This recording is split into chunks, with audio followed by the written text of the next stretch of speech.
Hello friends, welcome back to my channel. My name is Emily and here on my channel I make mostly crystal videos, sometimes spiritual videos, small business videos, fun vlogs, and more. If any of that sounds interesting to you, be sure to subscribe because I put out new videos every week. Today is another video in my Crystal Chats series where I do a deep dive into one specific crystal to talk all about the geology, spiritual properties, how to tell if it's fake, and more. Today's crystal of the day is obsidian, so let's just get right into it. Obsidian is volcanic glass that is formed when magma cools so quickly that it doesn't have time to form crystals. All igneous rocks, such as obsidian, can be classified by their grain size and their mineral composition. For grain size, rocks vary from glassy, which means no crystals, which is what obsidian is, to aphanitic, which means it has small grain sizes, and then it goes to phaneritic, which means large grain size. The longer it takes a rock to cool, the more chance it has to grow larger crystals. Obsidian isn't a mineral, it's classified as a mineraloid.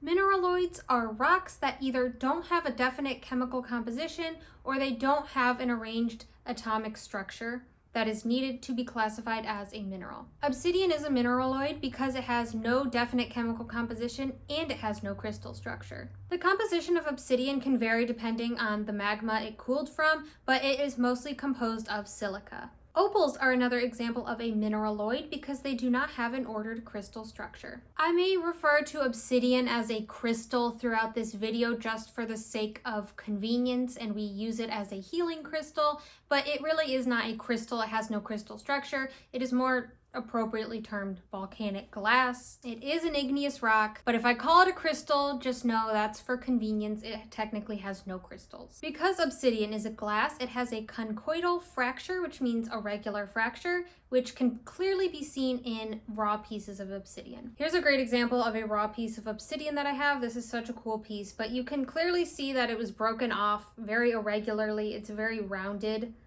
fracture.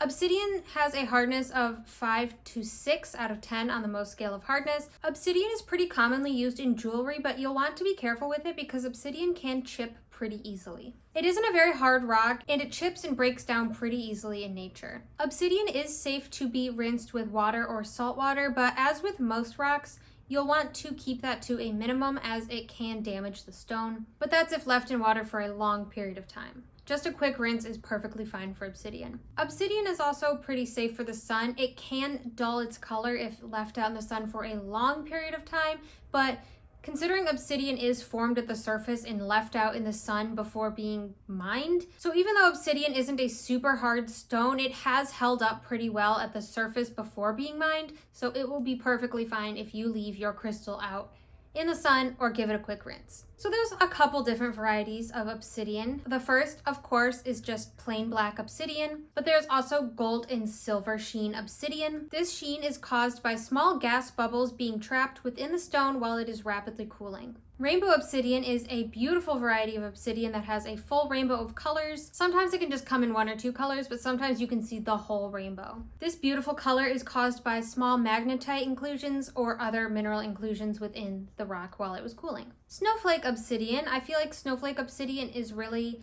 underrated. I feel like once you realize how these little snowflakes form, it is a really cool rock. So as a glass, obsidian is chemically unstable. Over time, sometimes the obsidian begins to crystallize and it forms these crystals of a mineral called cristobalite, which is a silica mineral. It is the same chemical composition as quartz, SiO2, but it has a distinct crystal structure, which gives it a needle-like crystal. So the crystallization within obsidian does not happen at a uniform rate throughout the rock. So the crystallization randomly starts throughout the rock, creating these cristobalite snowflake crystals. So basically over time, obsidian goes from a volcanic glass to a regular igneous rock. Snowflake obsidian is really cool because it shows this process occurring. Mahogany obsidian is a cool variety of obsidian that has black and red mixed together. This red color is caused by iron impurities. And lastly, Apache tears is another variety of obsidian. This is a type of obsidian that is formed in small little oval pebbles, and these are found in the southwest US and Mexico area. As you could guess, this name comes from the Apache tribe of native people from that area. To briefly explain, the name Apache tears was given to this stone because of a tragic battle where many native people died. After losing a battle, they rode their horses off a cliff to avoid being murdered. When the rest of the tribe heard about this tragic battle, they cried, and it is said that their tears turned to stone when they hit the ground. Apache tears are said to have a softer energy than typical obsidian and is good for emotional healing. Obsidian is found in many places across the world, however, it is limited to places that have had recent volcanic activity. And by recent, I mean within the past couple million years. Obsidian is quickly weathered and destroyed, and as I mentioned earlier, it will eventually stabilize and become a regular looking rock. And while I did say it will quickly weather, this is over geologic time. So like we're talking millions of years, hundreds of thousands of years. And while obsidian is geologically rare, because it doesn't hold up past a few million years, it's definitely not rare in the crystal world and on the market. It's actually quite common. Most of the obsidian on the market today comes from Mexico, and this includes those beautiful, amazing rainbow obsidian pieces and beautifully carved statement pieces. Black obsidian, mahogany obsidian, and snowflake obsidian are also pretty common in the US due to relatively recent volcanic activity. Obsidian is very common in Oregon and I believe Utah, and you can go and actually pick your own. When it comes to obsidian, there isn't a huge difference between like low and high quality pieces. Quality mostly is dependent on any physical imperfections such as chips or scuffs that obsidian is pretty prone to. Low quality obsidian, I would say, is a piece that doesn't have any of those rainbow colors or shimmer and is polished poorly with chips or imperfections. However, most obsidian is pretty standard quality. And this isn't to say that plain black obsidian is bad or low quality. This is the norm for obsidian. The sheen and the rainbow varieties are just extra special. Highest quality obsidian would be a piece with these vibrant rainbow colors, and these pieces can get pretty expensive.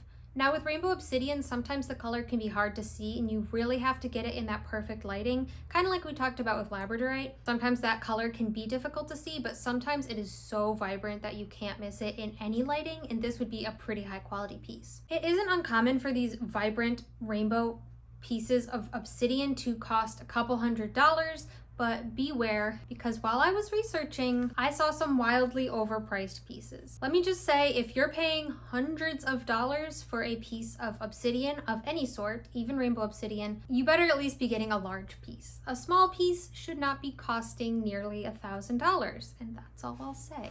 And here is a funny example. I don't often call out exact shops or exact listings, even if they're selling something mislabeled or fake or absurd, but this one I just had to show you guys this example. You should not be paying $1,000 or even $100 for an obsidian cabochon. I hope that this is a mistake or a typo and that no one falls for something like this, because this is outrageous. At my local crystal shop where I get all of my cabs, I can get a rainbow obsidian cab for a couple dollars, and they appear to be the same quality and level of flashiness as this piece right here. So don't get scammed. So for fake obsidian, if you have a mahogany obsidian, snowflake obsidian, sheen, or rainbow obsidian, then you can be sure that your piece is genuine. These features cannot be recreated in a man-made glass. If your obsidian is plain black, then there is the risk that it is a man-made black glass and not a naturally occurring black glass. So let's start with man-made black obsidian. Because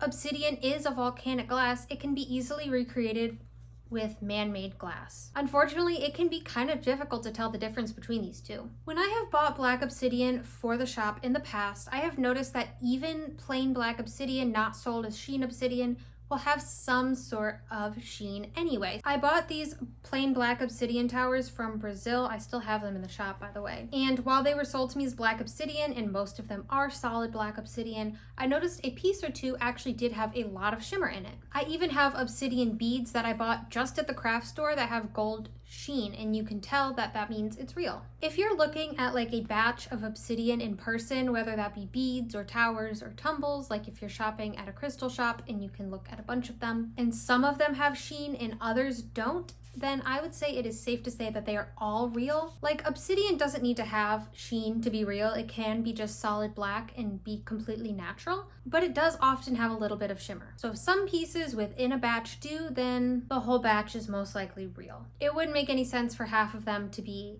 genuine and half to be man-made. You know what I'm saying? So if you're looking through pieces at a shop and you notice some of them have shimmer, they're probably genuine. So I was researching to see if I could find a test to tell you guys about to determine once and for all if your obsidian is genuine or man-made. It seems like the most common method I saw is to hold the piece up to a light, and if it appears like a yellow-green color, then it's real, and if it has a blue color, then it's man-made. So I tried this test with a bunch of pieces of obsidian that I have, some of which I am 100% positive are genuine, and I wouldn't say this method is 100% foolproof.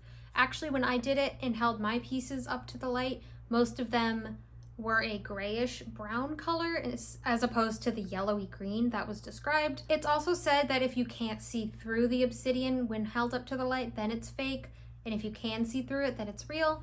I also don't think this is necessarily true. Like this piece I showed you guys is definitely real, and it was very transparent when held up to the light. I could see right through it, but I do have some other pieces, even small pieces like beads, that were totally black when held up to the light. So it's really hard to say. Sometimes obsidian can be transparent, sometimes it is dark and hard to see through, especially depending obviously on the thickness of the stone. Another test I saw that I actually feel is pretty reliable is testing the weight of the stone. Now this is a kind of arbitrary test that I don't particularly like, but in this instance I feel like it could be helpful. Genuine obsidian is definitely going to be heavier, more dense than a piece of fake obsidian. Of course, this test won't really help you very much if you're looking at a piece online and you can't pick it up and feel if it's weighty or not, but this is something you can test in person. Man-made obsidian is going to be a little more lightweight than a natural stone will be. I wish there was a simple foolproof way that I could tell you how to test if your obsidian is man-made or not, but it is honestly really difficult because they are both black glass. If you want to be 100% sure your obsidian is real, I would suggest just go with a mahogany obsidian, snowflake, rainbow, gold sheen, something you know cannot be replicated. Or get your piece from a reputable source that you know is sourcing genuine obsidian from a location that has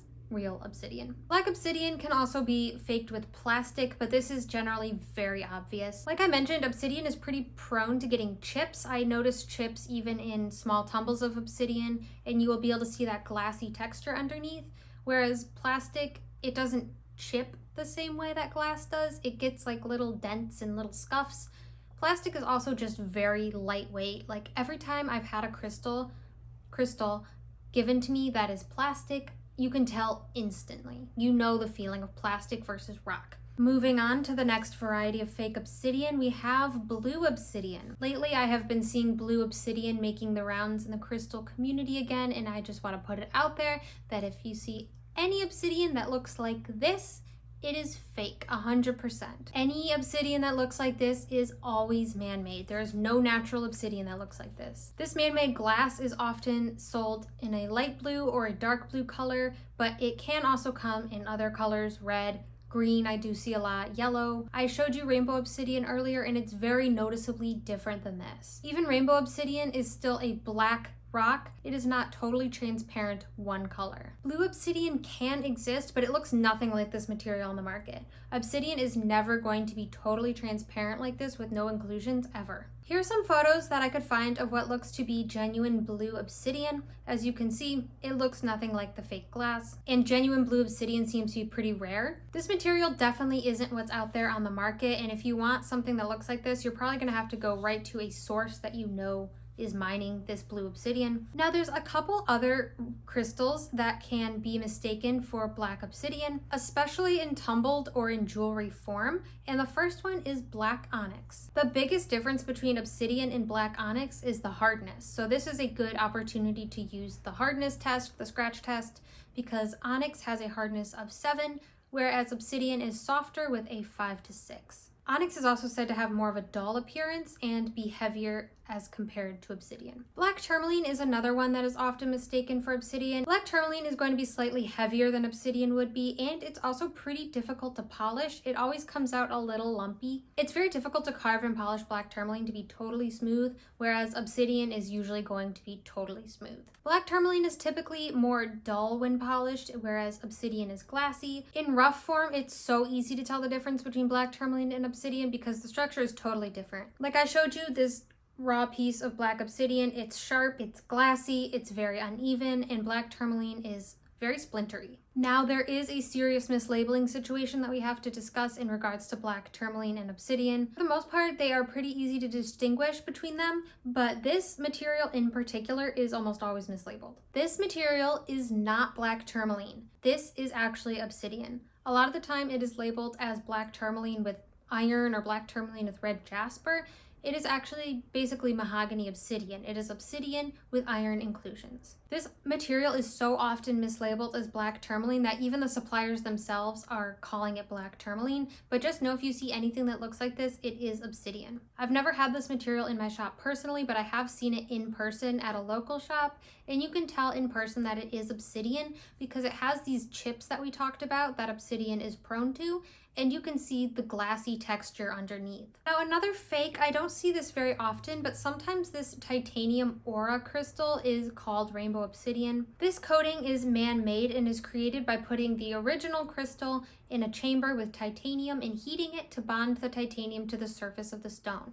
This is usually done with quartz or amethyst. You see it in clusters a lot, but it can be done to obsidian and other crystals. Now the underlying crystal here could be obsidian. It could be a genuine obsidian that has been coated, but the coating is man-made. It is not natural. It is not genuine rainbow obsidian. You can tell because it's all over the surface of the crystal. It's not coming from within.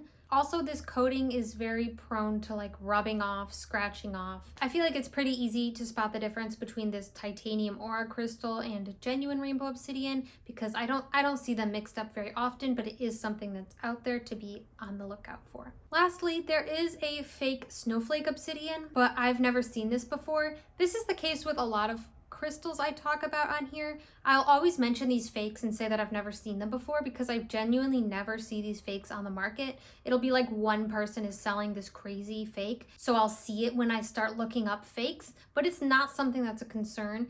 That's the case with this snowflake obsidian. You're not going to see this out there, but just keep it in your mind. I've only seen a couple pictures of this material and it's sold as like these round, flat little cabochons. This doesn't look like genuine snowflake obsidian. You can see the little snowflakes within it are like all different shapes and sizes, whereas you look at a piece of real snowflake obsidian and the snowflakes tend to all look kind of the same shape and size from piece to piece, whereas this is just all over the place. And the cristobalite within the snowflake obsidian, again, has like a needle-like texture, making it look like little snowflakes. And this does not have that needle-like texture. They're just all jagged and splotchy. So for the history of obsidian, the first mention of the word obsidian dates back to 77 AD, where the stone was given its name from a Roman traveler named Obsidius who claimed to have discovered it in Ethiopia. I say claimed to have discovered it just because it's been around and used way before then. Obsidian has been used throughout time as weapons and tools because of how sharp it is, and it is brittle, so it is easy to shape. The first known usage of obsidian is from the Paleolithic era, also known as the Stone Age. So obsidian has been used as tools for longer than Homo sapiens have been around. This Paleolithic era started about 2.5 million years ago and lasted up until around 1200 BC. These dates aren't exact, and I saw a couple different sources saying a couple different things, but basically a very long time ago. Obsidian has not only just been used for tools, it has been used for jewelry and spiritual purposes as well. Native Americans used obsidian for arrowheads. Obsidian was also well known and loved in Central American cultures. Obsidian was also used in ancient Egypt, even though obsidian wasn't naturally occurring in that area. They had it imported from other areas for use in tools and jewelry. So for the spiritual and metaphysical properties of obsidian, obsidian is associated with the root chakra and is one of the most protective crystals there is. If you are looking for a literal shield against negative energies, then obsidian is the stone for you. I know from personal experience that when I was using obsidian, I became basically untouchable to negative entities in the area that were affecting other people. While black obsidian isn't the most exciting and interesting stone to look at sometimes, it is definitely one of my favorites because of this and will always be a must-have for me. Obsidian is also a very grounding stone that will bring you a sense of safety and stability. Obsidian is great for protection against psychic attack. While you have to be a little careful of obsidian jewelry due to its tendency to chip, it is a great stone to keep with you or wear every day to keep you grounded and protected. I also keep obsidian next to my bed while I'm sleeping to prevent any nightmares or negative sleeping experiences. Aside from protection, obsidian is also great for clearing out any negative energies or beliefs that we may be holding onto within our own energy. It is useful for dissolving emotional blockages and traumas and provides the courage to move forward with strength. Obsidian can be helpful in overcoming obsessions or addictions because it allows us to identify and change unwanted behaviors or restricting beliefs. It is great for identifying negative patterns in our life that need to be changed. Obsidian is great for creating lasting change because it brings issues to the surface that need to be dealt with instead of just temporarily helping you to forget them. It helps with mental clarity and allows you to address issues head on. Obsidian gets to the truth of things and exposes underlying issues. This is great so you can tackle your issues once and for all and remove them for good. This makes obsidian a great stone for healing and shadow work. Obsidian can be used for something called scrying, which is the process of staring into a mirror-like object with the intention to see symbols or visions. This is a type of fortune telling or psychic work similar to tarot. This may sound kind of spooky, but it is just another way to connect to your intuition and higher self to receive messages. Here's an example of a piece of obsidian that is like perfect for scrying. I kind of bought it for that purpose, even though I knew I wasn't going to try scrying because I'm a little spooked. Not that it's dangerous, because obsidian is obviously a great protective stone, so it's going to help make sure that nothing weird comes through, but I'm personally just a little iffy about mirrors. I'm afraid of looking into a mirror and seeing something scary, so I wouldn't try scrying, but if I were, this would be like the perfect piece of obsidian to do that. This is the same idea behind magic crystal balls that you can see the future in, but it doesn't need to be a crystal ball. If you do want to try scrying, obsidian is definitely the perfect stone to do it with because of its strong protective properties. So that's all I have for you today about obsidian. I hope you enjoyed this video. Be sure to like the video, subscribe, and comment down below which crystal you would like to see me talk about in my next crystal chat. Also, check out my crystal shop, cosmicgeology.com. You can use code YouTube for a discount on any order at any time. I do have obsidian available in my shop. I also have energy protection kits and energy protection crystal grids, which have both been super popular lately. So if you are looking to protect your own energy, definitely grab one of those kits. Check out my crystal shop. It'll be linked down below. Thank you so much for watching, and I hope you have a great rest of your day.